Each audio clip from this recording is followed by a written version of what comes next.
Yep. 5, 4, 3, 2, 1.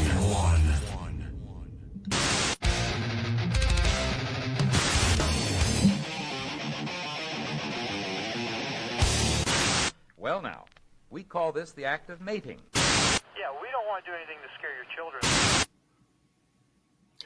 All right. Well, as it says, we do want to scare your children. I think it's hilarious. We kind of go through there. Welcome to episode 12 of the Unfunniest podcast. We are joined by a special guest. We have the Kartenark himself. This is Agent Sebastian reporting for duty here. Yes, sir. Really want to thank you guys. Thank you for coming on. So a little bit about Sebastian. He had Kartenarks. We're going to go through some of his history, kind of where he went there. And we're going to even get a sneak peek of one of the newest videos here from the Detroit area. So, kind of let's get started. And one of the things we have on our show is we never let Jim talk. So we are going to let Jim kind of ask you that first question. Jim's like our silent what an honor. Assassin Thank you. here. What an honor. Agent Sebastian, welcome to the show, man. It's great to have you. Thanks for coming on. Guess the foremost question would be, how long ago did you get started on this? And tell us everything about Kartenarks. Yeah, well, it's going to be coming up on 7 years technically. But I didn't. The channel didn't really start until right around 2020 pandemic time. But it was born rather dully. I would not out of me being hit by a radioactive cart or anything, but out of just something that was a common observation was that, hey, who's leaving these carts out? Why are they doing that?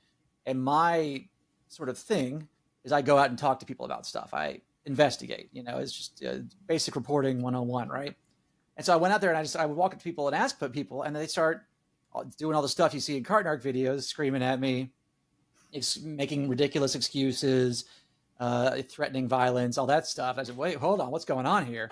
And so it was just kind of the classic like storytelling thing of, well, if this, then what else? If there's a guy who goes out and asks people about carts, well, maybe he's got an organization, and maybe what kind of organization is that? How will they get founded? What would they do? What would they call themselves? What would their uniforms be? What would be the tactics they would use? What's their goal and stuff? And so little by little, piece by piece, that's kind of how Kartenarks has been building. It's just, hey, well, okay, that'd be interesting. How could he, cite somebody for doing something that's technically not illegal, just a jerk move? So he could have stickers or business cards or what now is magnets or stick on flags or, so it's just a classic thing of observing something in the world and then kind of deciding to kind of just step by step say, oh, well, this, okay, that. And that's the unfortunately less glamorous and story of it. Although there's on our YouTube page, you can find like an origin story that's like a Superman, essentially a parody where he's blasting off from a planet and something finds him. But same idea there. It's like, well, if this is true, what else is true? That sort of thing.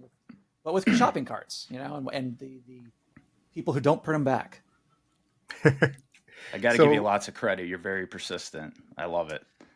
Well, that's something that if you watch the guys who are really good at real life comedy, that's what they do. If you watch Sacha Baron Cohen, Ali G, Bruno, Borat, etc. If you watch Johnny Knox, I was just watching the first Jackass movie, and they were doing a very dumb sort of idea where it was like Johnny Knoxville dressed as the old grandpa character. This is whatever year 2001 or 2, whenever that first movie came out. Early 2000s. Mm-hmm. And the premise was very simple. He was on Hollywood Boulevard going to a little bodega, and he was just an old man stealing stuff in an awkward way, just shove it in his sweater or whatever. But he was persistent. He kept going. They'd say, hey, no, stop that. He'd be like, oh, okay. And even as he's walking out the door of the bodega, they got a little statue outside, and he's like, oh, I'm leaving. And then grabs the statue, and they, no, so that's kind of that's what I think a lot of people, when they first start doing stuff like this, is they don't realize that, again, you have to take the next step, up to the point of obviously physical danger and illegality. Although you could argue what Johnny Knoxville was doing was definitely illegal. Illegal, yeah, right. But yeah, that's where you kind of have to get, if you're going to do real life stuff. and reporting is like this too. You have to say, okay, so what's the next question? What's the next thing? What's the next thing that's going on? And that's something I always have to tell myself is like, okay, someone threatens to punch me and beat me up. A lot of people just walk off at that point because that's what they're expected to do.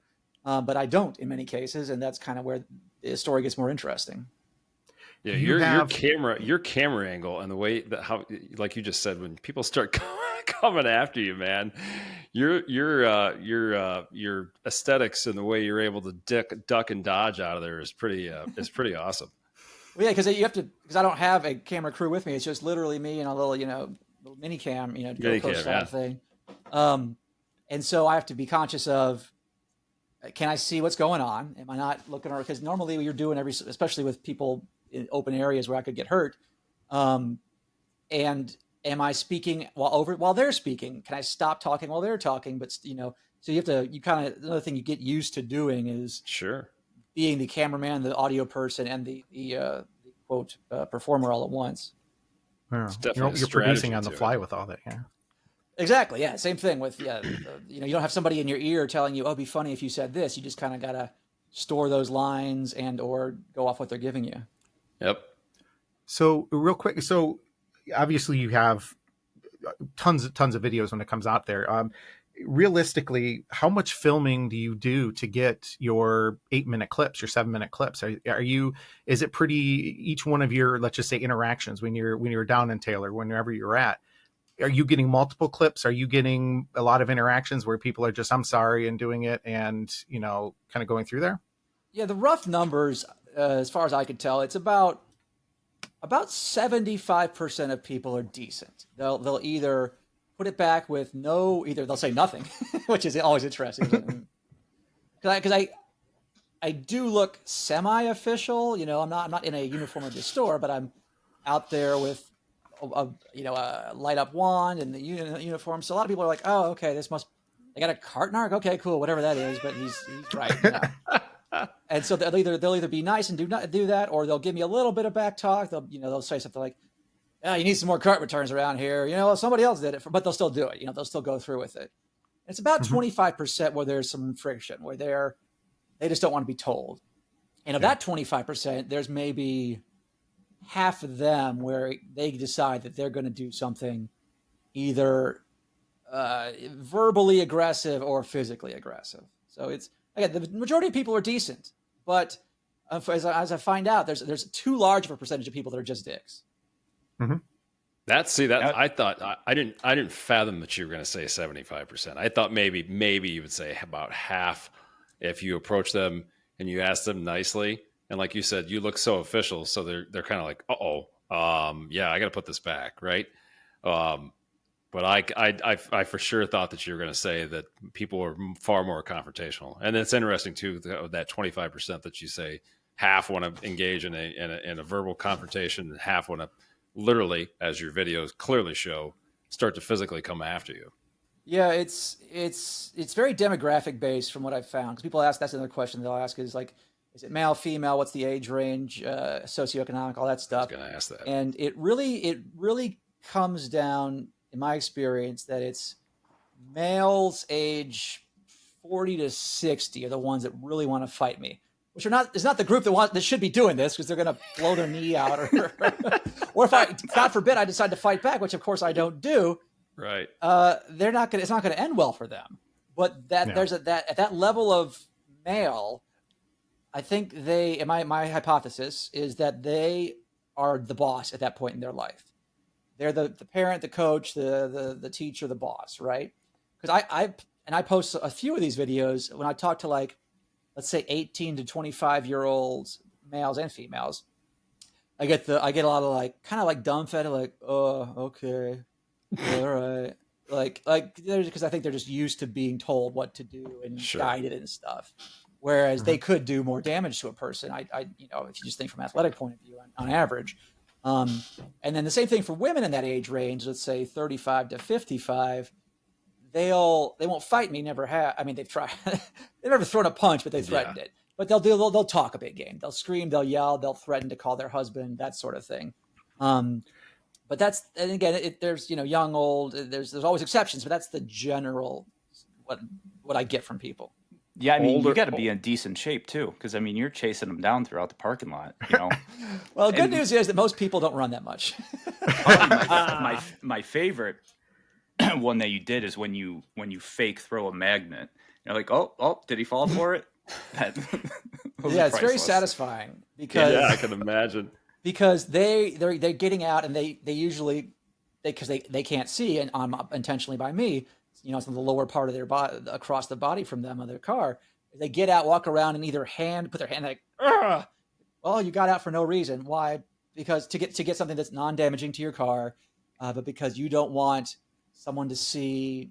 I don't think it's someone to see because to know what you drive home, let's say 10 minutes, and that thing's on your car, and a person sees that, they'd have to really know a lot about me to know what that is. Right. But the average person's not even going to pay attention. They're like, okay, whatever, yeah. But it's more this is my thing. How dare you change my thing in any way, even if it is in a fully harmless way. Do you notice older cars versus newer cars, higher end cars? It's strange. I get a lot of pushback on older, crappier cars. Really? Which would make makes less sense. Obviously, and they'll say, "Don't you touch my car?" Like, well, what do you care about this thing? That's not the point. And it's come up in a few videos where that happens, and it's just these junkers. But I guess it's still the same. And people I talk to from overseas will say, well, Americans have this more of a car culture because we have in this big, wide country where we don't have cars are a bigger part of our life compared to most countries. So it's more of your identity. And so I think that plays into it as opposed to it damaging a newer, nicer car. But I've run into people in Mercedes and Lexuses and so on and so forth. The crazy thing to me is, so this whole thing really started, to just give you a quick background. I do this rant of the week every week, right? And I go off on these stupid conundrums that I have problems with people. Well, this has always been a pet peeve of mine. It drove me crazy wherever, Costco, Kroger, Meijer, whoever, right? You're walking through a parking lot and you see all these carts, and 80% of them are literally within one or two spots to the cart corral. So I went off on this rant about this, and I took a picture I think it was at a Costco, and it was one spot away from the cart corral. I'm like, this is insanity. How lazy can you actually be? So then the following week, I did this whole thing. I was at a different grocery store.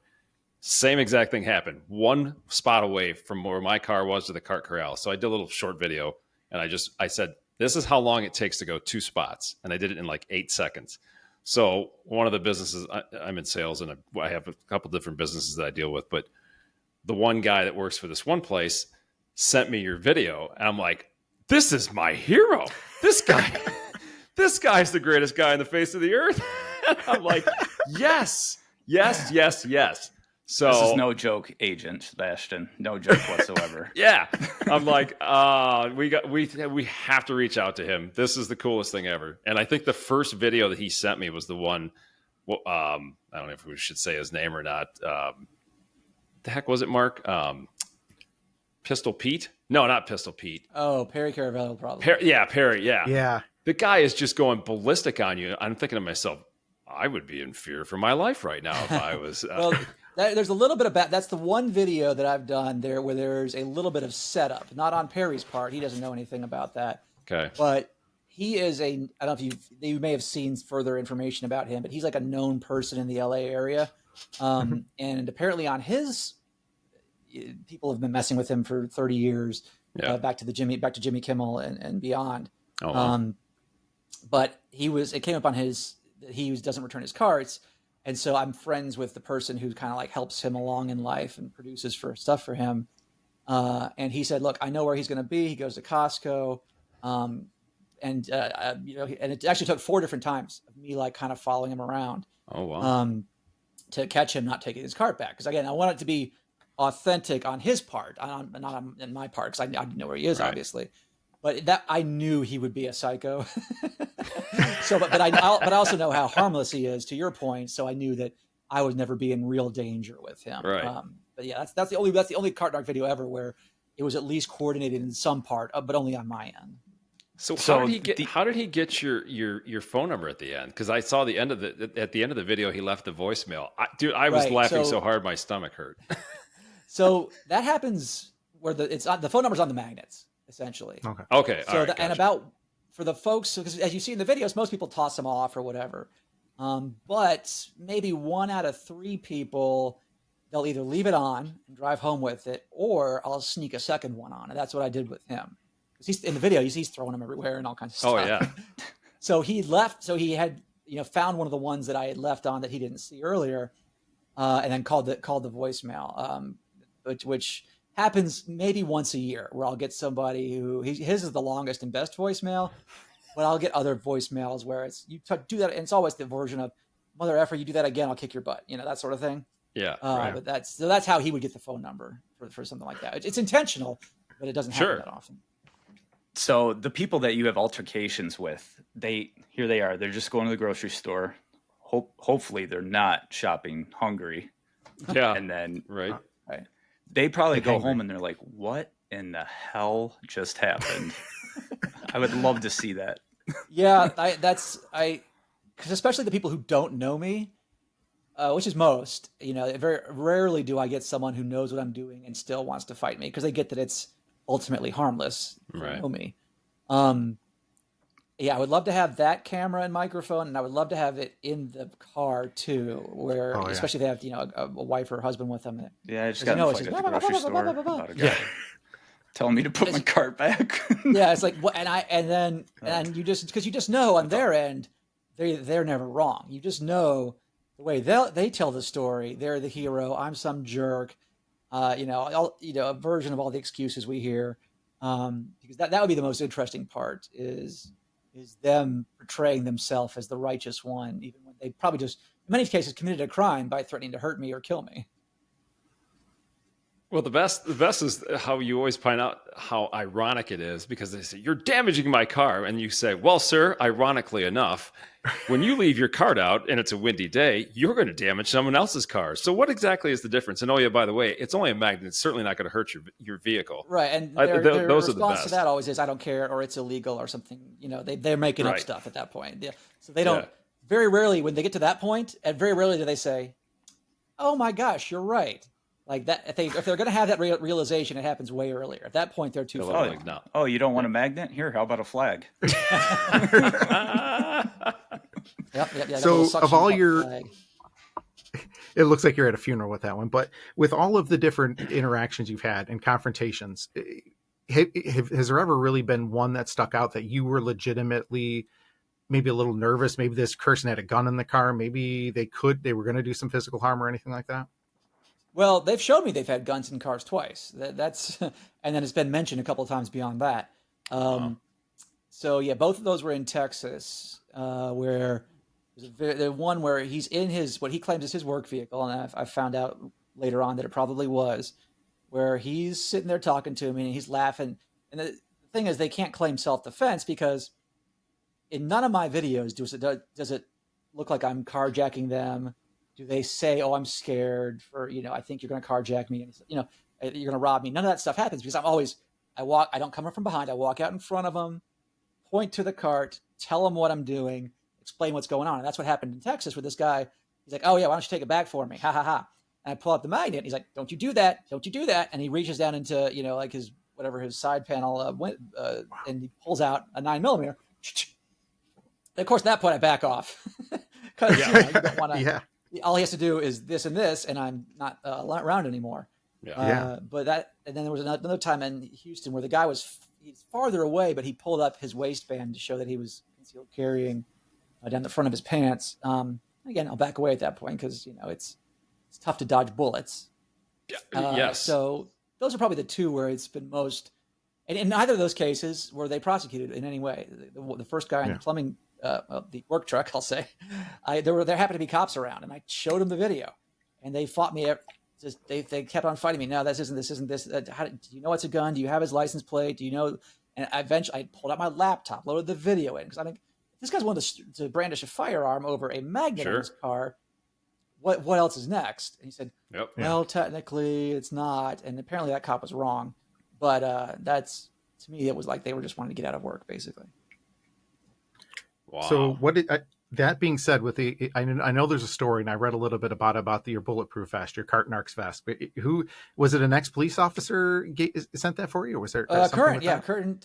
He was, or at the time, or is a Baton Rouge police officer who had an extra one. Said, "Hey, you want this? You want to?" I was like, "Yeah, absolutely."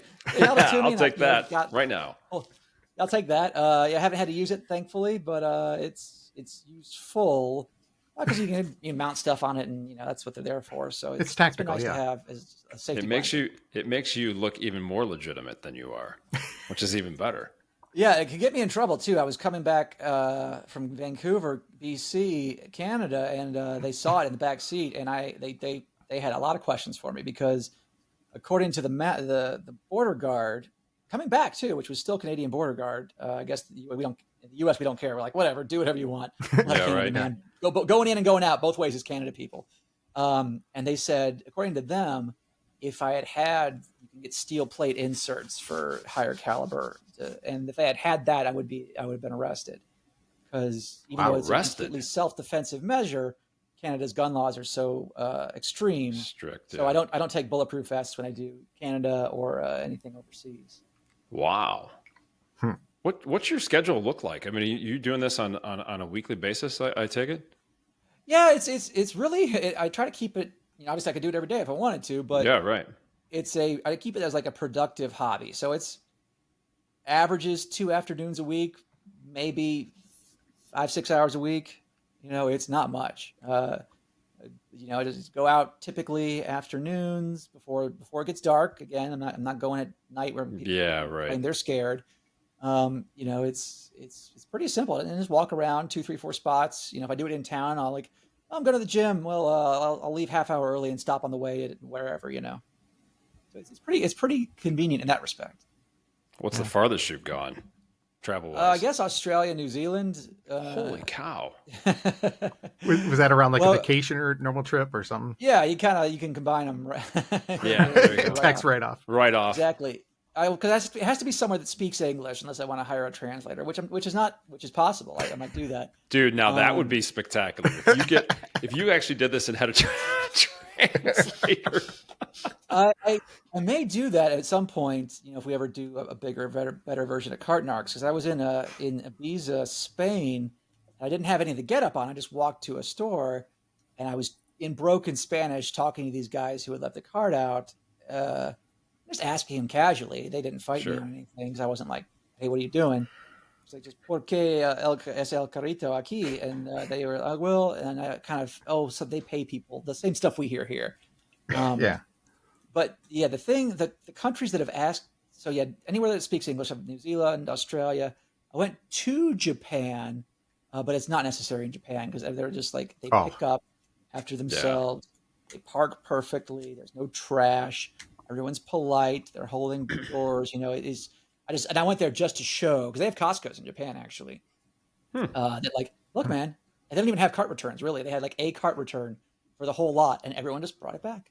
Like it was 1950s America. So I saw some of your videos as well. So obviously you travel around, but it looks like you've got a couple special agents around the country. Are these just people that you've worked with that, typically have sent some videos into you, kind of quote unquote freelance some stuff for you? Well, yes and no. Whereas because I have a lot of latitude because it is per point of view, an actual point of view, not what everyone writes on captions these days. POV. That's not their POV. It's a shot from across the room. But because I'm body cam for almost all of my videos, I can be a character essentially. Now I've had friends and other people will go along with me, and you see them in the videos. But as far as spoiler alert, and I know it's not a big secret, but those people aren't there. Me. Yeah. Okay. But there's a great like with a cartoon, you can suspend disbelief. Because you don't see me, you just hear a voice. Like on South Park, 2 guys do 100 different voices, and it's them. But at the same time, you're like, oh, I'm seeing something different. Yeah, and there's you kind of just play along essentially. Yeah. I love the ones where they're either in a handicap spot or close to a handicap spot, and then they tell you that, well, I have a disability or I'm handicapped, and then your perfect spot on reply is, well, it's funny that you found the energy and stamina to be able to go from your vehicle, go shopping for an hour in the store, and come on back out, but you can't take the cart one spot away, which is always great. Because it's definitely a gray area, because people will say, oh, you shouldn't bust people in disabled spots. And to that I say, well, again, like you mentioned, if they are able enough to take it all around, and I've helped people out. I've loaded stuff for like really old people who can't walk well. I've taken their cart for them. I've done all that 1,000 times. But for people who clearly can move and walk around, they don't get a pass, even though they have a handicap pass. But also, people that's another side thing I've wanted to do for a long time is get somebody, who's actually a wheelchair user and talk to some of these people who clearly don't need the spot, who are just, because it's my assertion that they give these things out too often, too freely, because there's people in handicap spots who have the energy and ability to get out their car, throw things at me, threaten me, chase me. So clearly they don't need it that badly. They'll use it. And I've never busted anybody I've never busted anybody who didn't have a placard who was in a spot. I was going to ask you that, but I'm on the lookout for that, of course. But yeah, so it's always a case by case basis. Did you walk around just fine? You looking okay? All right. Take the part back. Well, and to your point, I think you've said this on at least one or two videos. They're leaving it in a handicap spot for the next handicap person to come in. So it's right. Yeah. So that's what I do. Yeah. I'm the handicap person. Yeah, exactly. Well, because there's another interesting angle there is that people will say, well, my grandma loves having a cart there because she uses it as a walker. To which I say, well, what does she do when she goes to a store that doesn't have carts? Number one. And number two, you can't guarantee that your grandma will be the person there. It might be somebody who has a walker or a wheelchair who then your cart is an inconvenience for. Your cart's in the way of. So it's an argument that's made, but upon analysis, it falls apart. This is Sebastian. You're just ruining my entire thing here with my handicap stickers and my handicap placards. Well, I don't know what to do. That's what this has become. Is there's a lot of things that come out of this because you're like, oh, it's just carts. Well, it turns out it's so much more, and I didn't realize this when I started it. It's logic. It's personal responsibility. It's causality. It's all these things wrapped up in a shopping cart. I don't know how much of a relation it is, but to shopping carts and cart corrals and everything else. But another one of these stupid rants that I went on was about the single middle-aged man that goes to a grocery store, pulls up, waits a half hour in line for the automatic shopping thingamabobber they got now at grocery stores, pulls into a spot, never gets out of his vehicle, lets these kids put groceries into his car, never says a word to him, doesn't tip him, shuts the door and leaves. I'm like, again, maybe this is me being old man and yelling at clouds. Like, dude, get out of your car. I just went into the grocery store, came back out, filled my car up with gas, and you are just getting out of line now. So I don't know. My whole thing is we're becoming more and more of a lazy society, and this is just more proof of it, I guess you could say. I would agree with that. Yeah, I would say so. I mean, I get it if you're a mom with 3 kids, you don't want to haul them around. Exactly. But yeah, if you're a guy by yourself, what are you doing? What are you doing, man? Saving time. You're just simple fact of help a person out. We do that. I told Mike, our family, we do that, where I may pick it up where my wife doesn't have a chance to pick it up. Where number one, it saves us a ton of money on groceries because you're not picking up every little crap, and my 8-year-old daughter doesn't grab everything. It's called self-discipline, Miller. But I was going to say, Michael.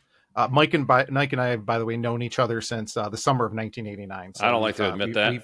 We've gone through a few years together as friends. But one of the things that I can't understand, like Mike said too, is the simple fact of someone's unloading your groceries. Number one, they can't take tips. So that's one thing we try. But the other thing is get out and help the person. I just saw somebody the other day that had all their windows rolled up and they just pointed to the back, telling the person, do it yourself. Like, come on, at least get out and help the person. Like, I can't, it's common decency in the end. Nobody has that anymore. It's strange that they don't. I mean, I understand that they don't allow tips, but you'd think that you could sneak that in. Well, you could, yeah, right. It's a personal service, which is the kind of thing you tip for, right? Yeah.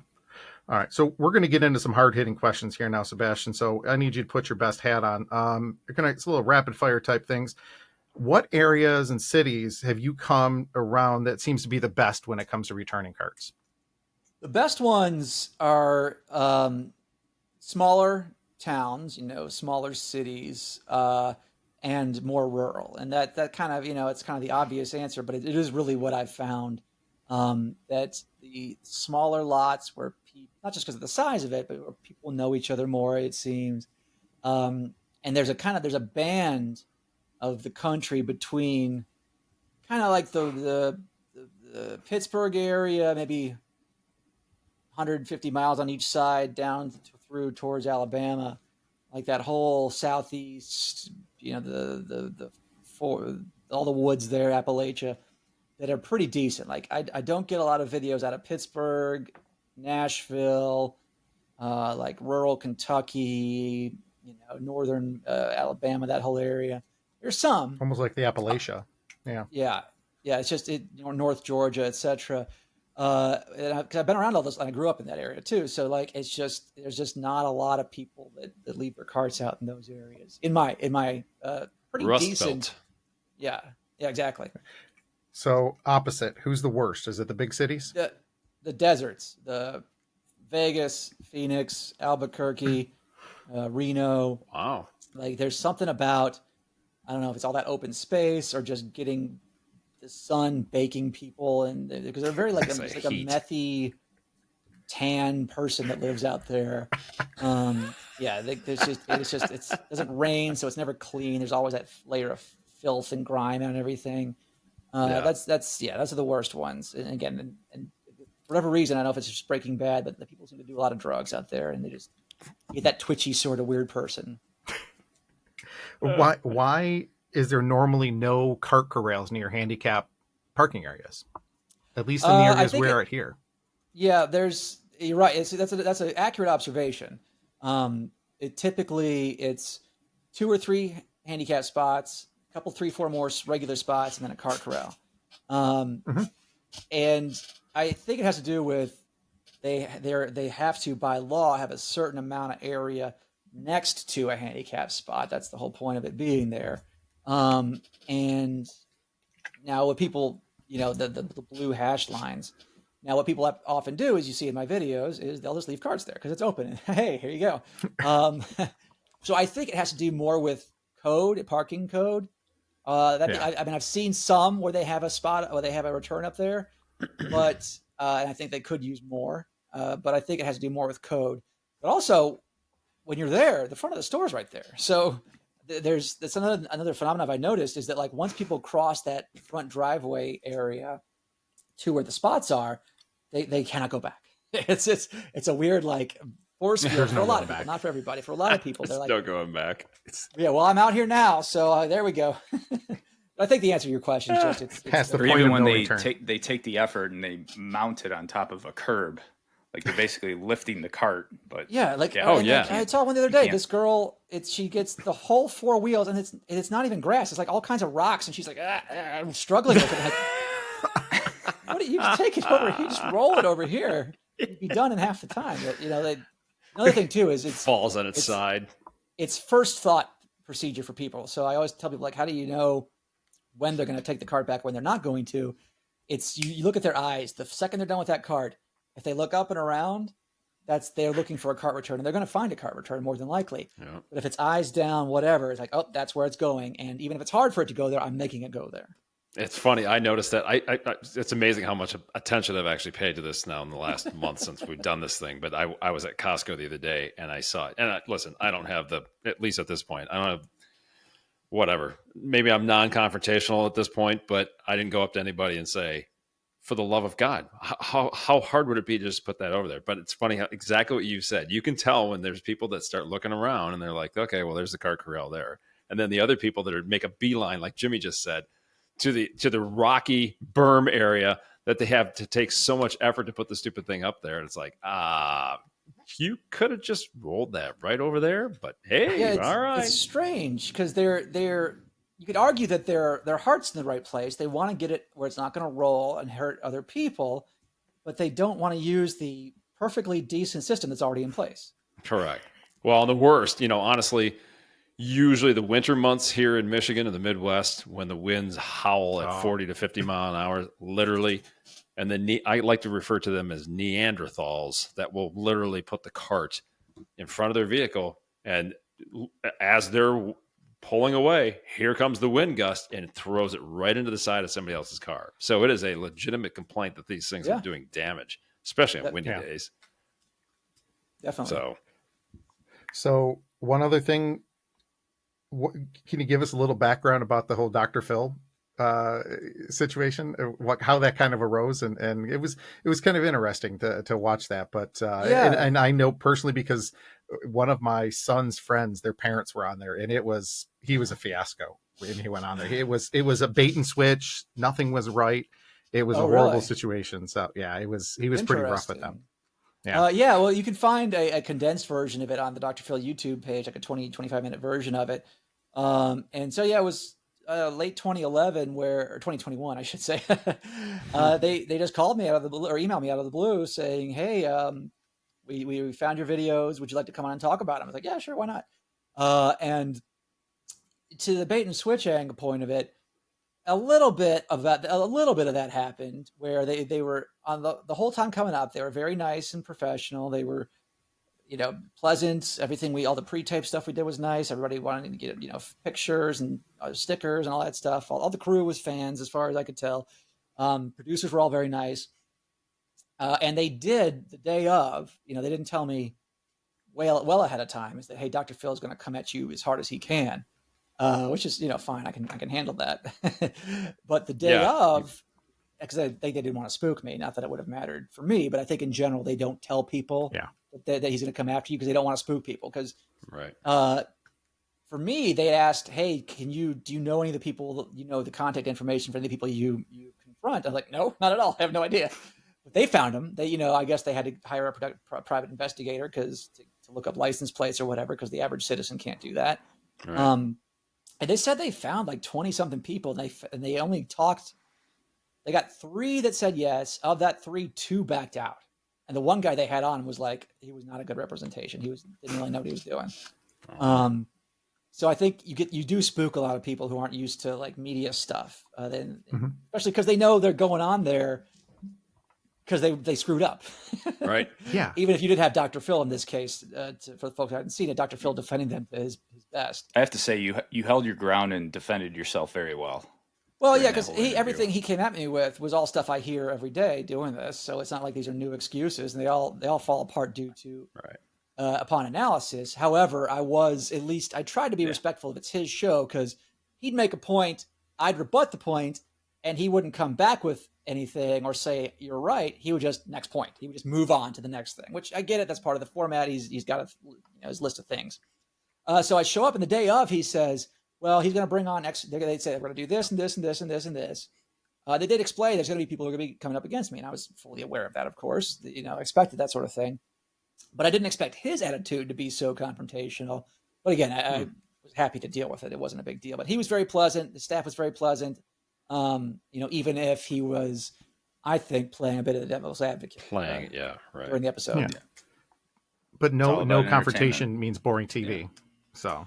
Exactly. Like if it was me and him attacking the person who didn't take the cart back, he'd be like, "Oh, you're a bully" or whatever, But yeah, he really plays that audience like a fiddle, because there's points where he's like, "Well, you could be spending your time donating to soup kitchens or whatever," and and I shut him down at that point. Well, okay, who in this audience went out and donated? Who was at a soup kitchen this morning? Nobody. Oh, yeah, zip it. Yeah, it's always the appeal to I did a video on this, the appeal to like pity, like there's people out there starving. Oh, well, why aren't you helping them? It's always you should be. Why aren't you then? If it's that important, why aren't you? If it's life and death, why aren't you? Well, then it's not life and death. Amen, brother.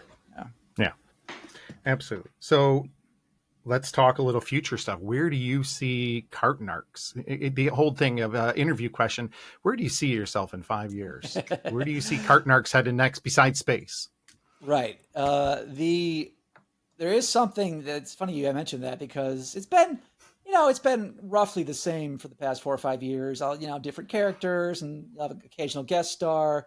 But I think the benefit of it is that while there are certain things that always happen, there's always new wrinkles because it's a different person, so you get funny new insults and things like that. I think of like Reno 911, like it can always, and it has come back a couple times where it's just the same goofy cops doing goofy things. There's just different little scenarios to it. However, that being said, I am actively looking because I get, I'll get celebrity mentions every once in a while, and are like, or people say, "Oh, do you know that so and so follows you on Instagram?" I'm like, "Oh no, Eric Andre. Oh, that's awesome. Very very flattering." But I thought, well, if these people like it, why don't I have them come along? Why don't I take? I don't want to jump the shark by any means, and have hey, it's The Rock, sort of thing. But people who are truly interested in it, who happen to maybe didn't know that they could, because I've had come along, because I've had friends come with me, or people like hit me up from different cities. Hey, if you're ever in the area, yeah, sure, why not?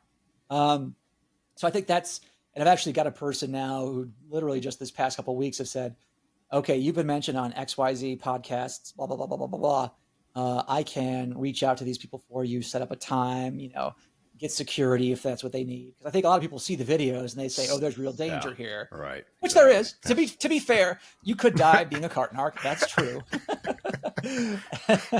Half the fun. But, You absolutely could.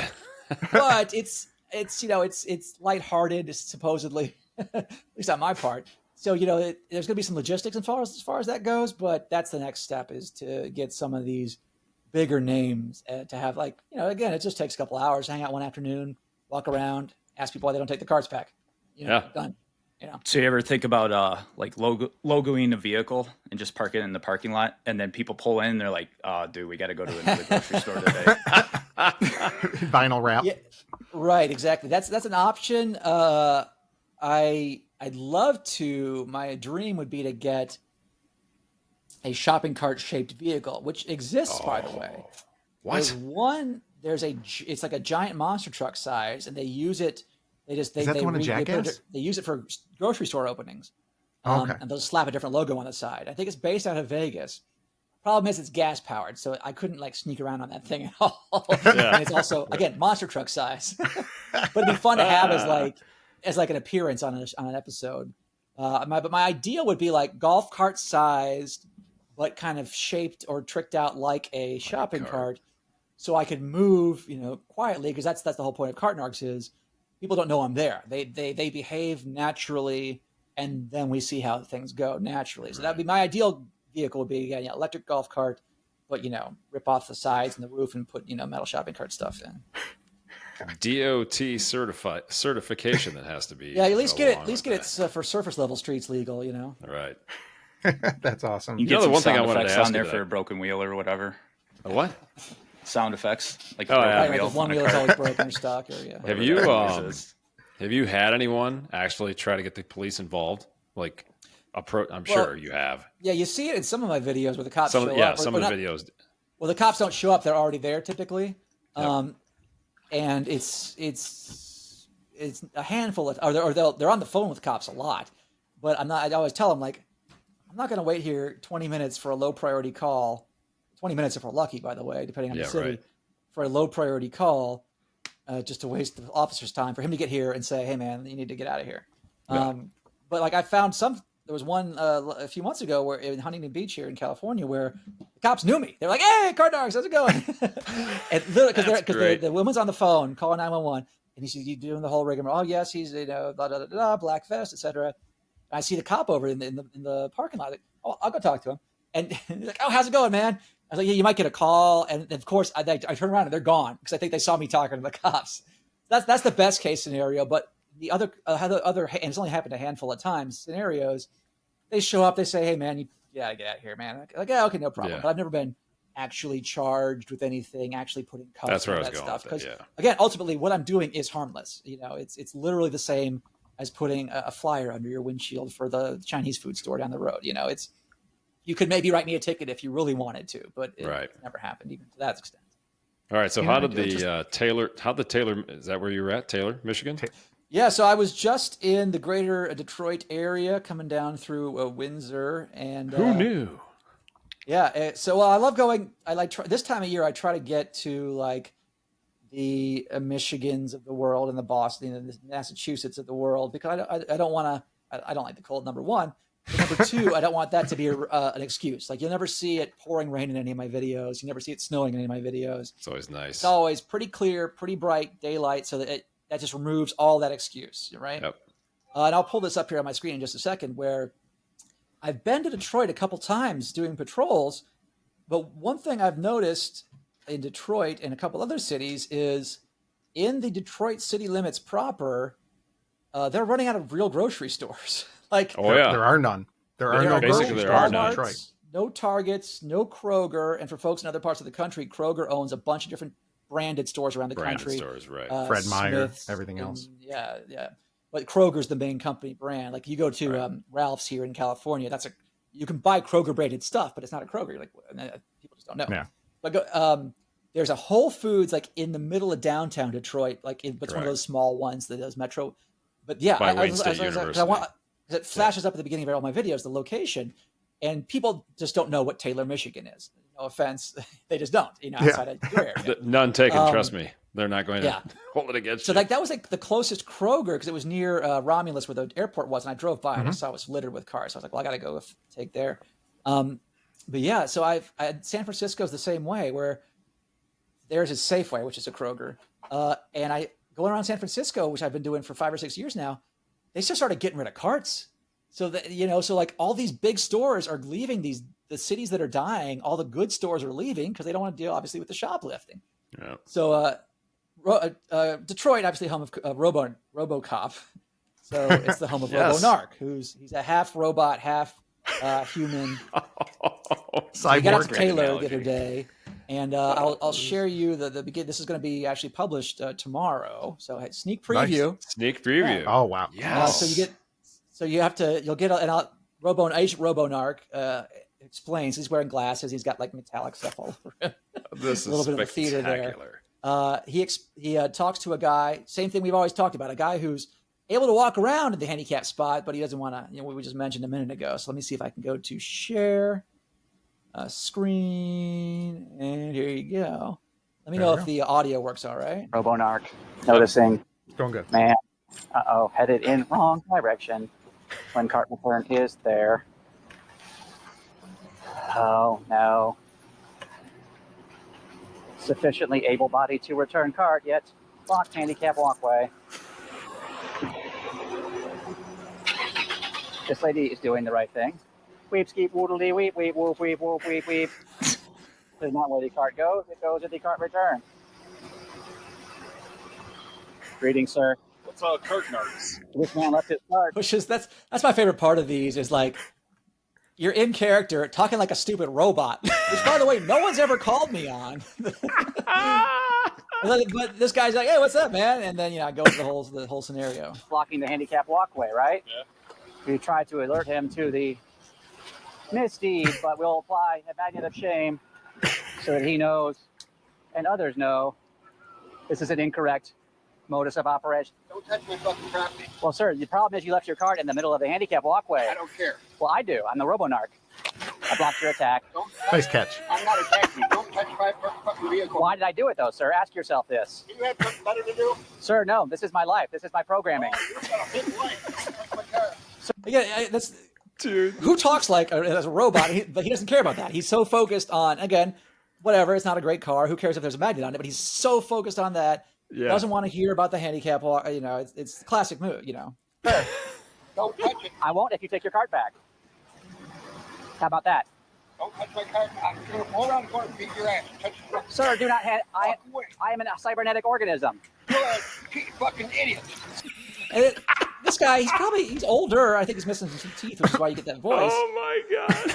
But his threat there was, and look, I'm not huge, but I could kick the crap out of this guy. Yeah, any of us could. Yeah. What is it? I don't get. Like I said, about 60 or so.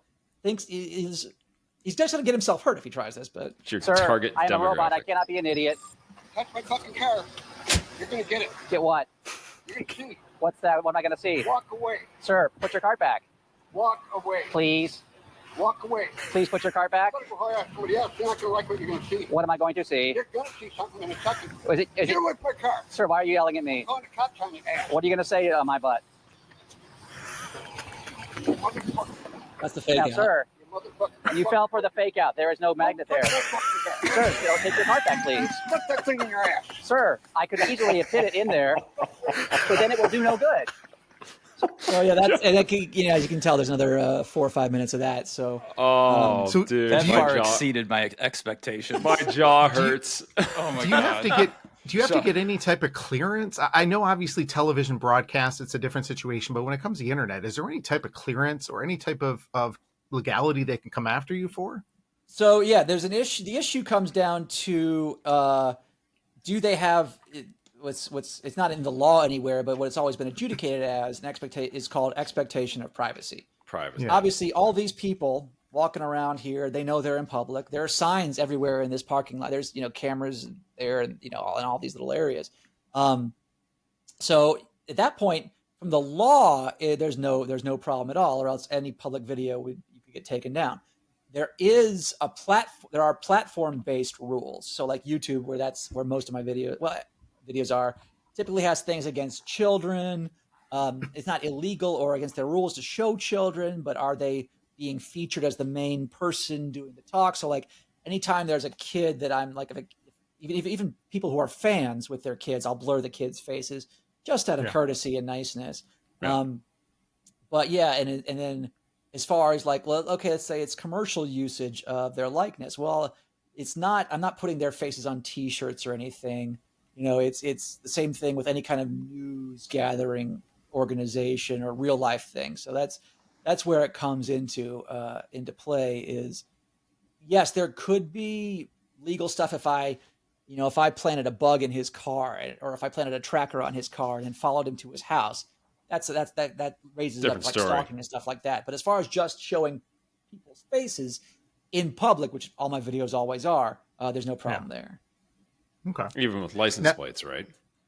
Yeah, well, again, that goes back to the point of like, if I give you my license Expectation. plate number, you can't find that out by yourself. Right. You have to be a licensed private detective who looks it up, and you looking it up is then on the record. You searching that database is on the record. So you'll see it on TV where they'll blur, Coca-Cola or whatever, or license plates, and you can do that, but it's not necessary. And like I said, because it's the average person can't just go find this guy, for instance, and go bother him. Right. Got a quick question then when it comes to, obviously, I think we've talked about your full-time job. You are with the Woody Show, syndicated rate. Is it mornings you guys tape, or is it? Yeah, it's a morning show. And that's where, like I said, it's the whole Kartenarks thing came out of that, which was my job to kind of go out or my specialty / job, I guess, is to go out and investigate things, go to actual places where things are happening and talk about it. Yeah. And that's kind of where Kartenarks came from. Was you see that with like the TV side, you see like, hey, the Consumer Reporter is out today doing this and that. And there have been a couple guys over the years. In fact, there's an old, maybe I can pull it up here. There's an old TV report out of New Orleans where they, like in the 90s, a guy was doing cartnarking stuff. Essentially, he wasn't. Oh, that far He's back. like, what are people doing? I'll see if I can find it. But yeah. I saw that it's on your social media the other day. Yeah. Yeah, hold on. I can pull it up here. Yeah. Real quick. Pull I'll her just up. show you how it starts. No, you're good. So yeah, this is CBS 4 New Orleans. Okay, here I am trying to get into this parking spot. All right, good. Now, Hey, Mark. get out of the car, right?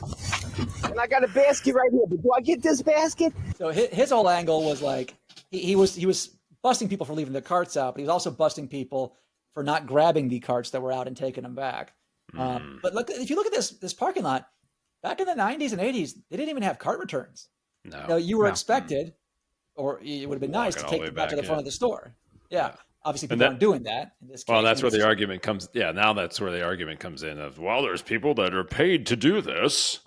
Okay. Right. It's the whole, that's a side thing I want to do with like people who leave their trays out at, let's say, at McDonald's or at the mall or wherever. It's like you go, and I was arguing in an email back and forth to somebody, and I explained to them, well, that's the system. You have it's implied that when you go to typical grocery store, you know that the price is at a certain point, but you're going to have to do things like take your cart back, shop. You don't have a personal shopper unless you're paying or you use their system for that. In some places, they don't even give you bags. You go to Costco, they make you they don't even bag it for you. Nope. So there's different systems for different places. And like with food, like certain restaurants, there's a waiter who'll bring up and take my plates and take my orders. Other places like McDonald's, no, they just hand it to me and I got to throw my own trash away and put my own tray back. Same thing at grocery stores. It's an implied system. It's explicit in a lot of places where they have signs that say, please return your cards here. But the people say, well, I didn't sign a contract. Well, no, you don't have to sign a damn contract. Right. Which is the point of Kartenarks is not everything's a contract, not everything's a law. Some things are common sense and you know better. I love when there was a couple times, or at least once or twice that I saw, where you said, well, are you going to go back into the store, defecate outside of the toilet stall and expect the person who is being paid to clean the bathroom to clean all of that up? And they usually don't have an answer for that. Because they'll say that, because that's the second level of they pay people is not only are they paying people, I'm creating jobs by leaving my cart out. Well, in that case, and I see this every day, especially on Twitter, you get some dope, and to the point that I've created like PSAs about it, is, well, if you're creating jobs by fouling public places when you know you shouldn't, again, you could do things like pee on the seat. You could just go up to the bread aisle and knock everything on the floor, because then, hey, you got to have an employee to come clean that up. Yeah. Or my example, you could, in your hotel room, you could crap in the sink, because then that's going to take that maid longer to clean that room. They have to hire more maids, but that's not the system. Intrinsically that's not the system. So you're being intellectually dishonest when you make that claim. Yes, we're going to hire more maids to clean up defecation in the sinks of the restrooms at the hotel. Perfect. Yeah, exactly. It's the way America is right now, with common sense, with decency, with any expectations of people. It's not the same world we lived in 15, 20 years ago when everything. I tell you, Kartenarks are getting us back. You'll love it. You'll love it. Go to Japan. It's the best. Yeah. I've spent 2 weeks in Japan with a job I was in, and I remember being at the train station, and it was a small shop we were going in, and we had our luggage and suitcases, and the people we were there with are just like, no, leave them on the platform. Like, what do you mean leave my suitcase on the platform? Like, nope, no one's going to take it, no one's going to touch it, you'll be perfectly safe. And I was crazy. It's like, that's the way the world should be. Yeah. Yeah, sure that wasn't a dream, Miller? I haven't read about it, but they're banning tourists from certain places in Japan because they show up, clog the area. They don't care about whatever they're doing. Yeah. Wow. The thing I noticed the most while I was over there is that it'll be a completely empty street, and if the light is red and the crosswalk is red, you're not crossing. No. People just wait. Adhere to the rules. Right. There's not going to be anybody to stop you from crossing, but no one's crossing. And I think it's this is what I talk about with Kartenarks is we are very social creatures, and we take our cues from those around us. And again, there's not anybody telling you not to cross when there's no one around, or not to steal your luggage or return your cart or whatever it is, but it's just known. And I think that's kind of what Kartenarks is I'm becoming society essentially. Yeah. I'm filling in where your mom and dad and friends have failed you. And you it is pretty funny though, because listen, I mean, we're kind of in our infancy with the UFP Unfunniest podcast, but there are some people that watch us and some people that pay attention. So in my job, I travel throughout Southeast Michigan, Northern Ohio, and I'll go into places and they'll tell me as soon as I walk in, I took my cart back. And I start laughing. I'm like, wow, you watched that, huh? And they're like, yep, I did it. That's fantastic. Well, it goes to show you I think that people talk about quote influencers, which doesn't really mean anything. This is we're hopefully, like yourself, like these videos are influencing people to do the right thing, and hopefully that leads to other areas of their life. That's correct. The ultimate goal. Well, Agent Sebastian, that being said, we a couple things here. Number one, I think you've got 3 agents now in the Detroit area who are fostering your work a little bit more. I myself have noticed the act of shame in forcing myself to walk the further distance now to return my cart every single time. It's making sure I do that, and no one's going to film me not doing it. But we're here for you. One thing we do want to find out is love to try to see if there's any way we can get some of your the magnets. I want to love flag to be able too. Yeah, Jimmy wants a flag. So that's Where do we a buy common them? question I get, and here I'll share this one more time here. And I do offer, and I only do this because people asked for it. I do offer like magnets and stickers and saw other stuff. Now, the magnet I offer is not for use as a Deterrent. because if indeed somebody does do that, and they do get hurt, obviously, then that's a big problem. I don't want you getting hurt. Number one, it's also a legal issue for me. Number two, because if I sold my actual magnets on here, people would say, "Oh, well, okay, I grabbed one, and then some guy beat the crap out of me." So, hey, Kartenarks, if you didn't provide that magnet, I would. No, I completely understand. No, So, we actually, so ironically, yeah. But yeah, so you can grab stuff off there. I make almost no money off that. It all goes to like web hosting and stuff. So, nice. That's cool. If you'd like to, you can represent the Kartenarks. Yes, we will in spirit. Hold on, I'm gonna need. Hold on, we're gonna need some training on the. What is it that thing you do? Yes, it just goes whip skip whittle wee whittle wee. It's very much like a bird call or something. Like everyone has their own. So there's no right or wrong way to do it. It's great. It could be whatever you want it to be for the most part. Right.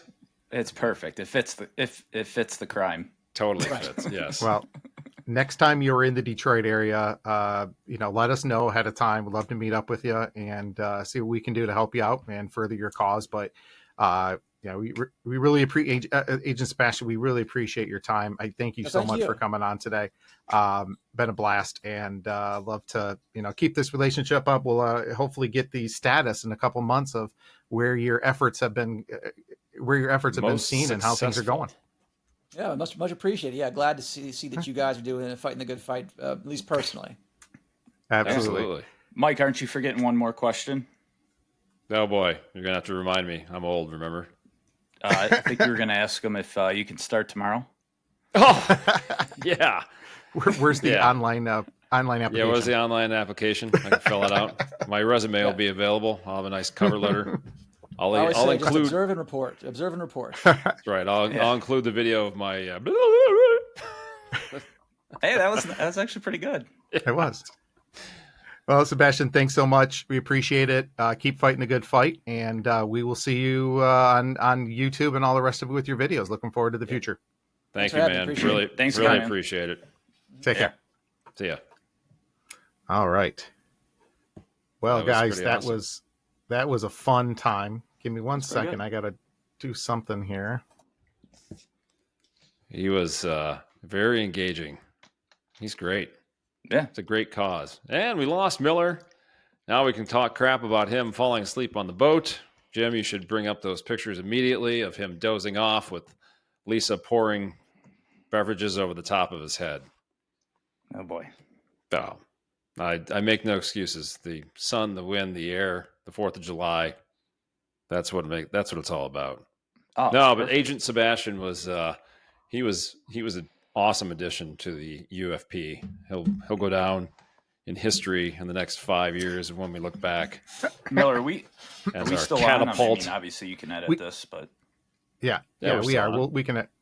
Yeah, no, I had to restart my browser because it was giving me problems. But that was awesome. We are not streaming live, by the way, right now, so we don't have to worry about any of that because I wanted to make sure everything was good there. But that was really cool. So we can get started back again here. That was spectacular. I was starting to say that it'll go down in UFP lore in 5 years if we're still doing this, and we look back and we go, Agent Sebastian Seabass himself catapulted the Kartenark realm right into the UFP. So it was something. That was pretty cool. I was absolutely. And speaking of that whole time. Yeah, speaking of catapulting into another stratosphere, we got to talk about the Tigers after the beating they put upon the Cleveland Guardians this past week. Cleveland Spiders. From now on, we're just going to call them the Spiders. Can we? Do you got any? You have any funeral music for the tribe? Because they're done. Dumpster fire probably doesn't. It's not sad. Listen. I don't understand what in the world they were. In the ALCS last year, they took the Yankees to 6 games. The owners of the Guardians, because I'll call them that now, did nothing. They traded away Naylor, one of the Naylor twins, traded away. They didn't add, they subtracted. What did they expect was going to happen? Ramirez is not playing himself. He's hurt. The Tigers had up to this past weekend a major problem with the Guardians. Kind of been owned, obviously, last year in the ALDS. And I think this was the Tigers going into Cleveland. Unfortunately for us Tribe fans, Chris Hammond. He was there yesterday, by the way. Oh, yeah, by the way, he said that he got, for $200 a piece, all you can eat, all you can drink up on, I forget, pardon me, Chris, I can't remember exactly what you said that platform is, but I'm thinking to myself, man, what a spectacular bargain that is. For $200? No, that's expensive. When I about 5-6 years ago, when I was in LA, I went to a Dodgers game. I went to a Dodgers, a Giants Dodgers game, and I sat in the outfield. They have an all-you-can-eat section. It was $35. There was no alcohol. Was that 20 years ago?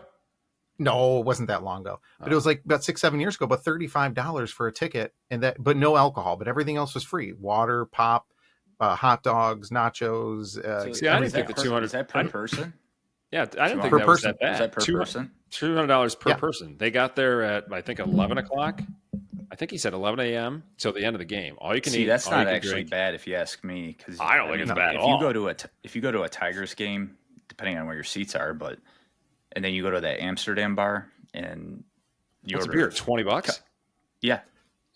Well, it looked like his seats were almost like in a suite or something too, which was kind of cool. Yeah, it's kind of like when you go to, I was almost going to say the Joe, Little Caesars. I'm thinking back to when we went down to Plantation for the Panthers Red Wings game. It's kind of the same thing where they have the buffet set out and then you have your seats basically just below that entire area. I guess you could call it a suite. But I didn't think the $200 per person was that bad at all. But anyways, back to your original point. Yes, the Tigers went in 3 close games. I think we can absolutely put this season for the Guardians to bed. They should absolutely sell at the deadline as opposed to the Tigers, who should be absolutely buying at the deadline. And now it's so interesting every week how we talk about, are they going to go after pitching? Are they going to go after a right-handed bat? Are they going to go after a closer? Whatever it might be. So. Well, look at the play the Tigers tied it up on that pass that was ball. Nuts. If a normal situation, I don't think if Cleveland hadn't lost 9 games in a row, I think it would be different. I think when that happened, you see the pitcher never even broke for the plate. It was just his head was down as soon as that happened. Who was that bat for the Tigers? I can't remember, but I don't know. Was it Torque? There should have their ball was not far away. If he had broke for home when he realized that was in the whoever dirt, was that bat for the Tigers, and my apologies for not knowing who it was. I can't remember. He couldn't hit a breaking ball if his life depended on it. I'm sorry, couldn't hit a fastball if his life depended on it. He was hitting breaking balls. They threw him a breaking ball. Like, what are you doing that for with a guy at third base? So if you watch that over and over again, what's his name was like basically almost halfway home. So I think he made the catcher cheated pitcher 2 steps. Nervous. Oh yeah. Well, yeah. He definitely cheated 2 steps. Yeah. I mean, it was. But I think if Cleveland hadn't lost it, if their players weren't as down as they were on each other, I think you would have had. I don't think that run scores, but. And then to come across on Class A, not Class A. They scored the 5, but 5 runs in the top of the 10th too. I mean, that was crazy. But a couple things I just saw. A couple numbers we'll talk about. Number one is only the Tigers have 4 starters on the AL team. When you consider, if I'm not mistaken, that's also considering Skubal is going to be the starting. I would assume he's going to be the starting pitcher. But I think they just announced that today.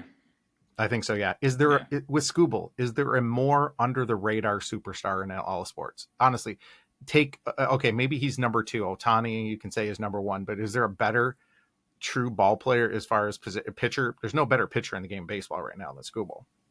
No, there's not. No. And you compare it to like Verlander when he was at his top, or you compare it to Clemens or any of these other guys. He's got the guts. He's got that nasty streak in him, but you don't see that maybe you're getting more of the media coming across from him, but it's just different than it was with Verlander and anyone else in the past. I got a good one. Chris Osgood.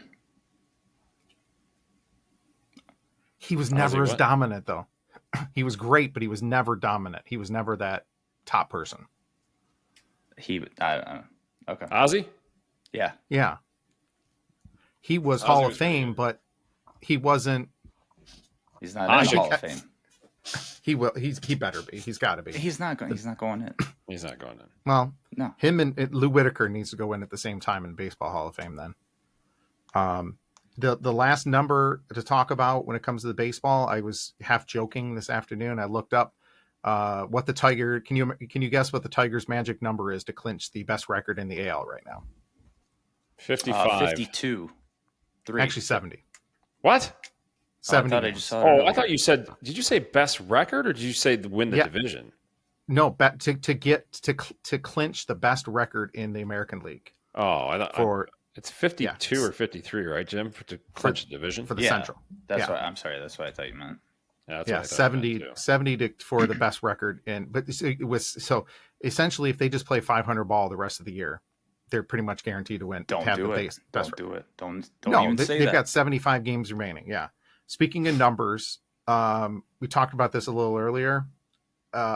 Jimmy, you're the only one of us that has a newer car. Isn't your car new? Your truck? Yeah. It's a year old. But you bought it new, right? Or did you buy it used? No, I bought it new. Yeah. You bought it from your brother. Yeah. Oh yeah. Yeah, you got a brother. Miller. The family discount at Moran Automotive. Yeah, it's crazy. There was a report. Price. Exactly. Yeah, there was a report in. I think it was in the Detroit News today. Over 20% of the car loans that are being sold right now have a payment of over $1,000 per month. A new car. Inflation. Yeah, that's not even inflation. That's stupidity. I know. I'm being funny. Yeah, slash sarcastic. We talked about this in the during our pre-meeting, but when you figure $1,000 a month for car payment, let's just say $200 to $250 a month for your insurance, it's going to come with that. Let's figure another couple $200 a month when it comes to gas. So you're looking at let's just say $1,600. You take that out. You and I are crazy when it comes to that. So when you figure that out, that's probably a $25,000 to $30,000 a year job for one car, to drive one car. That's not anything other than having that car. So you need to make 40 hours a week. You need to make $15 an hour, if not more, just to pay for one car. And granted, people make good money and everything else, but I can't see spending that much money when it comes to something that's just to have a name on it. Sometimes just to have a name on it, just so you can pull up to a red light and go, look at me. Oh, congratulations. Most of the people that are driving those type of vehicles have no savings. They have no retirement. They have nothing because they want to show off. Don't get me wrong. There's plenty of people out there that can afford those $100,000 vehicles and can afford a $1,200 a month payment on a vehicle. I would argue that 80 to 90% of the people that are driving around in these massive SUVs and these other vehicles, they can't afford to have that kind of payment. No. Well, I guess technically they can because they have a loan out on it, but it's paycheck to paycheck. And this is the one thing that I talk to the kids about all the time. You do not spend beyond your means. If you have no money left over at the end of the month, or if you are in debt at the end of the month, you are doing something wrong. You need to be able to afford your car, your insurance, your mortgage, your food, everything else, and then have money that you're putting away for retirement, investments, whatever else. But unfortunately, this is the problem, not to go into a long dissertation about education and society today, but this is the problem that these schools are not teaching kids about finance. Teach the kids about finance. Teach them how to balance a checkbook. I mean, we're talking about just the most basic thing. Beat into their heads. You do not. A credit card is not free money. If you spend $2,000 on a credit card in a month, at the end of the month, you pay $2,000. It's not free money. If you get airline miles out of it, if you get other benefits from the credit card, so be it. But you do not carry a balance over to the next month. That is the problem that we get into. This isn't even my rant. Then the other problem is you have TV commercials and radio commercials that go, don't let the credit card companies trick you into thinking that you have to pay them back. What? Oh, I'm sorry, what? So now we're going to have a precedent in society of, don't worry about it. You can squirm your way out of owing money to the credit card companies or anybody else. This could be an entire new rant. This could be a whole other podcast. I mean, I can't tell you how many times, you get an alert. You're approved for this mortgage or buying a new vehicle. I mean, it's just like, all right, cool. No. Man, you got me off. You got me off on a whole other topic, Miller. Thanks a lot. That being see my forehead. Okay. Well, that being said, Michael, take a deep breath. In, out, go ground yourself in the cold water there. So this is going to be my actually official time that I can rant then. Let's talk and let's breathe deep and listen to Kathy. Everyone's breathing deep. No, I'm going to get them fired up again. It's time for everyone's favorite segment, Mike's Rant of the Week. And now, here is Mike with his rant. Okay, so this week we're going to deviate away from weather. We're going to deviate away from driving. We're going to go, actually, to be honest with you, we're going to go something that Agent Sebastian brought up and I brought up in our interview with him in the Kartenarks. This revolves, at least clearly this is only the men's bathroom, but walk into any public restroom, and if you must do the number 2 and you walk into a stall and the toilet seat is down and it is literally dripping with urine from the previous guest of said stall, how hard is it to you don't even have to use your hand. Just take your shoe and pop the seat up. And then you can go number 1 into the toilet. I get it if the urinals are occupied and you have to go into a stall, but geez, oh Pete, come on, man. I do not want to take how long to clean up urine off of a toilet seat. I know this is disgusting and it's a stupid topic, but it's a rant, and again, it goes along with what Agent Sebastian talked about. People are, yes, paid to do janitorial work, and thank you for their service, because I believe it is a very valuable service that they do. But, hey, let's help them out a little bit. Lift the toilet seat, especially you kids, for crying out loud. Lift it up, and then pee. That's it. I'm out. You found my weakness. Well, do you do that? You son of a... I taught you better than that. Well, Mike, and I know exactly where this is coming from too. I can't tell you how many. We both drive up and down 75. I take that way when I go to Indiana, everywhere else, or going through the middle of all these rest stops, or going through the gas stations. You go into the gas station, and you gotta do your business, and all of a sudden you look down and you're like, oh my God, what the hell just happened here? This is not right. I would venture to guess that happens 9 out of 10 times walking into a toilet stall in a public restroom. Mm-hmm. That is not an exaggeration. And this goes along the lines of common decency of humanity these days. Pick up after yourself. Lift the seat. I know there's so many women out there clapping their hands right now. I'm not even talking about women's bathrooms. I'm talking about men's bathrooms, for crying out loud. Yeah. There's times I walk in and then I walk out after witnessing what I saw. And I just hope that person feels better.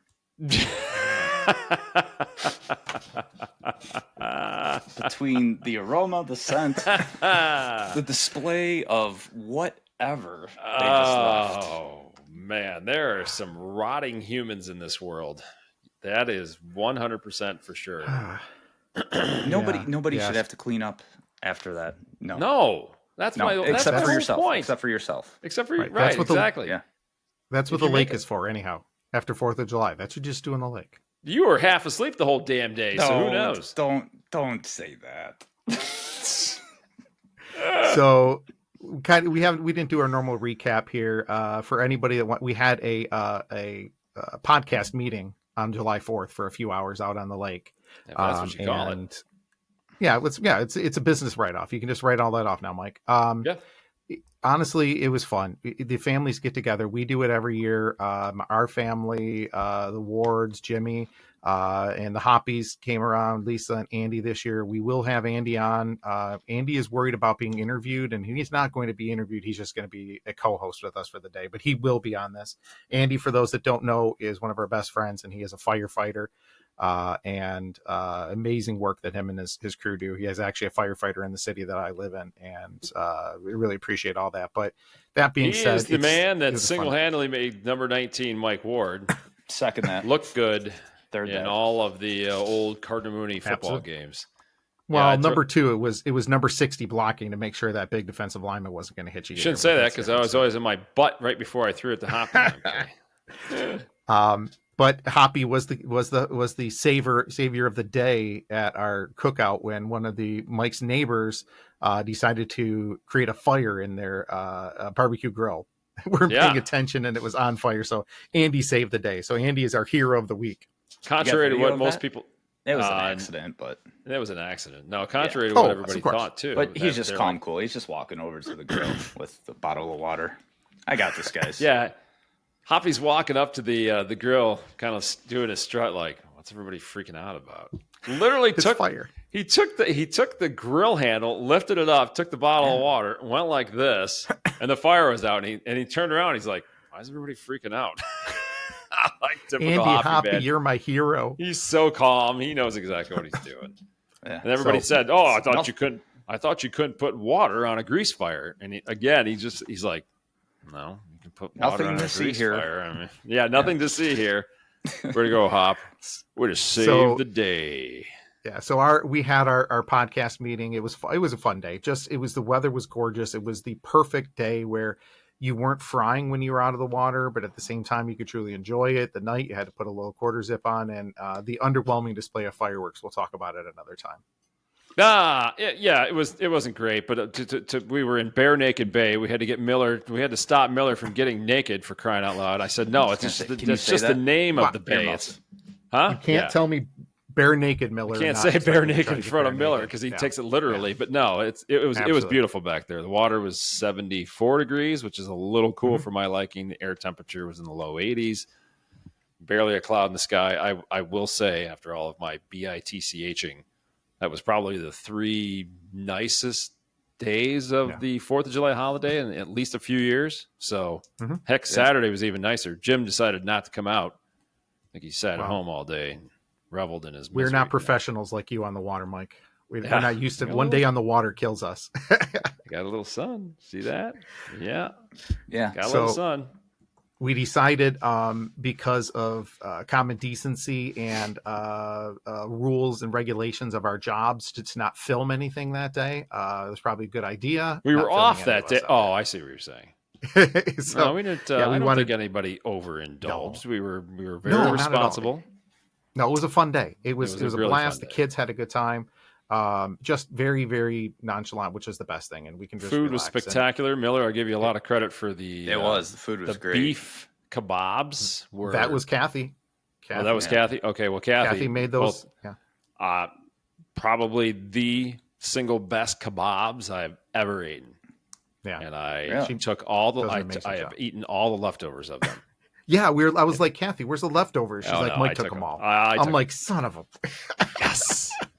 Yes. You know what? I guess that's the penance we pay because, you did pay for gas. They were phenomenal. Those were phenomenal. There's my word again. Phenomenal. But they really were. They were phenomenal. Yeah, so, Kathy, kudos to you, my darling. That was spectacular. Who brought the jalapeno brats? Oh, God. I'm going to punch that person. I had way too many of those. I think I had 3. Did Shane bring those or did you bring them, Jim? No, I did. You brought the jalapeno brats? Yeah. Oh, thank God I didn't have any of those. Oh, my stomach is still reeling from that. Oh, yeah. Yeah. Oh, yeah. And I felt bad. I'm like, I got to eat part of it because I don't want to throw it out. This goes back to Mike's rant about the bathrooms, but I can guarantee you anything that happened, I cleaned up. Did you go on the boat, you son of a gun? Please edit this. Yeah. No, I didn't go on it. Okay, good. No. I always like to say that's for emergencies only. And I tell the kids that, and then next thing you know, one of them's like, well, I had to go. I'm like, No, take the golf cart to the bathroom for crying out loud. Please edit this. Lisa, your Asian salad, I forgot to throw in a plug for you too. The Asian salad was unbelievable as well. That was I finished that off yesterday. I had 2 days of leftovers. That was the best. It was almost like Thanksgiving again. It was. We're at an hour and a half now. I'm sure people are sick of hearing us. So we're gonna save the top 10 all-time TV game shows until next week. We're gonna show that next week. Mike did his. We need to do the top 20 things that we've done. Where do you rank? Oh, that is true. For anyone that hasn't, look at our socials. That for next week. I don't know. Yeah, we'll do that. I posted it online. I'm at a 0. I've done every one of those. I think most of us will, but we'll talk about it next week. But it's really amazing that most kids, Carter and Bobby, and probably maybe I've only done a couple of those in the end there. So that being said, let's talk about what's going on for the upcoming week. What do you guys got going on for this week? Jim? I got nothing. Hey, the one thing that I did not, so I'm going to go back real quick to last week. Absolutely. And I totally and completely forgot to thank the both of you for all of your hard work towards Kaylee's graduation. Honestly, it would never in a million years have gone as well as it did without you guys. Lisa Hoppy was there. Obviously, your Kathy was there. Danny did a phenomenal job with you, Jim. Tommy Kraft came in a couple days early, helped out setting up the tent.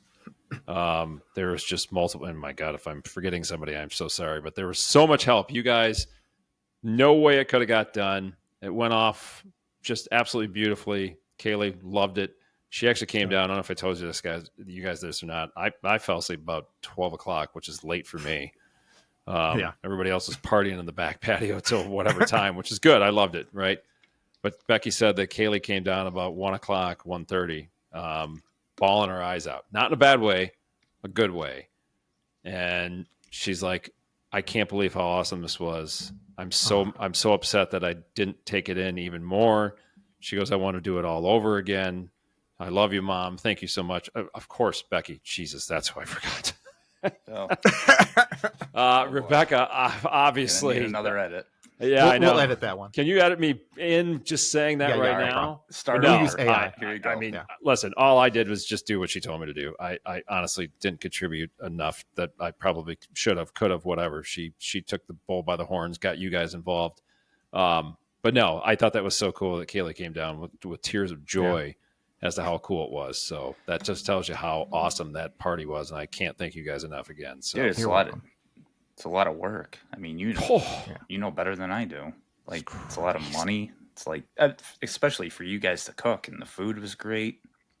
I always say just get it catered, but I mean, well, there again, Tommy helped out cooking. Mark, you helped out cooking. Those guys were, all those guys were great. I was able, it allowed me to kind of bebop around and socialize. That's what really cool. It's your baby girl. Your baby girl's graduating. It's your party as well.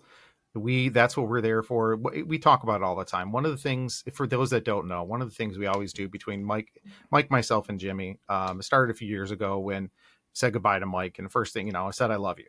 And we really do. We love each other. We're brothers. Whether it's blood or not, we've been now friends and family now for 37 years. And we don't say it enough to each other. I think that's in general with friends. Jim was 3.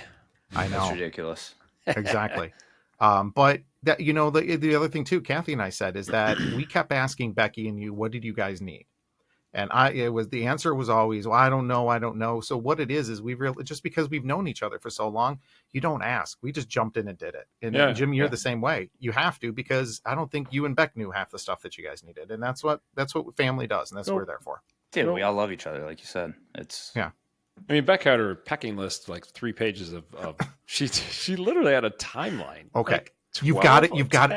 We have to post that one day, because it was by the minute of, we need to start here. The champagne toast is here. This has to go here. I have to ask her. I need a copy of that, and then I'll post it. We'll post it before the party even started. How many toasts did we do? Yeah, we did like 2 or 3 toasts before everybody. It was awesome. Most of the people that were there really I feel helping terrible. out. totally crossed my mind that it was Becky's birthday. Oh, we sung happy birthday. Again, edit this. Speaking of that, Becky probably needs to do our rundown. So because she's good by the minute of everything that's taking place, so she can start doing topics and rundowns. She's definitely my organizational skills counterpoint person. That's for sure. Absolutely. So no, it's one of those things. Like we're the three best friends that anybody could have. And we're the three. A good friend will bail you out of jail. Oh, Bobby's birthday. Your best Bobby's friend. Oh, sorry. Will be with you in jail. Oh. No, the good friend will be laughing at you and say, "I'm not bailing you out." Mm-hmm.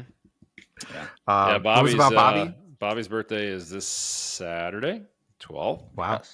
Rumor has it he wants to go to New Baltimore. Oh boy, which would be the year. Oh boy, that's where we met. Geez, what was his name? The professional bass fisherman. Remember. Yeah, I can't remember either. Crying out loud! Can you believe this? By the way, Carter's 21st birthday is coming up in a couple of weeks. Oh, where are we going? Yeah, he wants to be in Ohio. Let's all go down to the Lima. All right, he wants to be in Ohio. Oh, I thought you meant. Well, apparently, all of his buddies. He wants all of his buddies to come to Ohio, and they said they're going to go down to his school. He wants to see everyone to see his family, school down there. So, what day is it? But August 2nd. It's the day before our Kelly's Island trip. All right, well, we'll see. Detour. We'll just bring the boats down there. But hey, Kate, Kaylee's speech was awesome, by the way. Yeah. When I handed her the mic, that was pretty good. She was kind of nervous at first. I'm like, do we have that on? You know what? I didn't get that on film. I should have. I wasn't even thinking. Somebody's got that. I didn't on think film. she was going to do it, to be honest with you. If the 3 or 4 people that are watching or listening that were at the grad party that have that on video, please send that. Somebody's got it. I know they have to. Oh, you know what? I could pull it up on the cameras. Oh, perfect. Security cameras. Well, that being said, people are sick of hearing from us right now. So yeah, you got a lot of editing to do. I do. It's going to be up till 3 a.m. doing this, but wanted to thank everybody again. Agent Sebastian, Seabass, incredible. Spent almost an hour with us going over all this. It was not a single question he wouldn't answer. Really learned a lot about what he kind of does and how it kind of works. Been there. Mike, Jimmy, what are you guys' last thoughts going into this long next week? Just gotta let me know what we're doing for Bob's Saturday. Yeah, I will. Yeah, Agent Sebastian, Kartenarks. Can't thank you guys enough for coming on, promoting. You really are, all kidding aside, doing a great thing. Trying to help humanity, I guess you would call it. But your time was invaluable. Great time, man. A whole hour, which was really cool. I didn't expect that. So shout out to you guys, and thank you very much. Be on the lookout for the special Taylor Tucky episode that we got our preview with today. But appreciate all you guys. Wanted to say thank you, and we'll see you next week. See you guys. See ya.